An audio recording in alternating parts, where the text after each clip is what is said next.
Yes. Huwag na. Good morning mga buddy. Dito kami ngayon sa anong street to ba? Argao Street. Pinaka-busy palengke. Pinaka-busy. Good morning mga katalapya. Makainit. Ano masasabi mo? Ang init to. Ang init doon. Ito lang nga. Parang sinisilap na tayo. Dahil tayo sa pinaka-busy Okay. sa Ader. Sige, ate.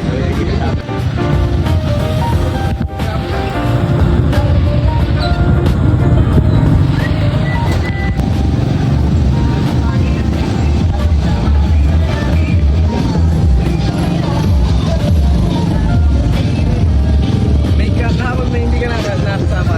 Ha? Meron na. Tayo mga buddy, approaching na kami sa highway. So bakit nga namin ginagawa to? Sa tingin nyo mga buddy, bakit namin ginagawa to? So unang-una, kami ang RBIS team. Ang ibig sabihin ng RBIS, Road and Bridge Inventory System.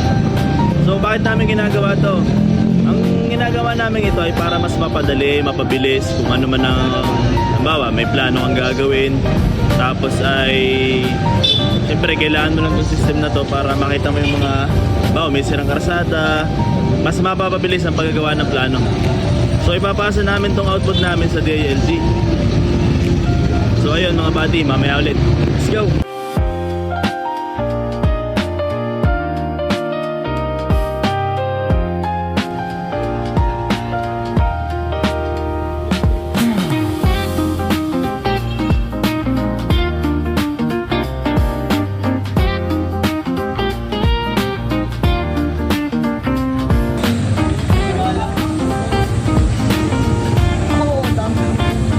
Para portuto yan.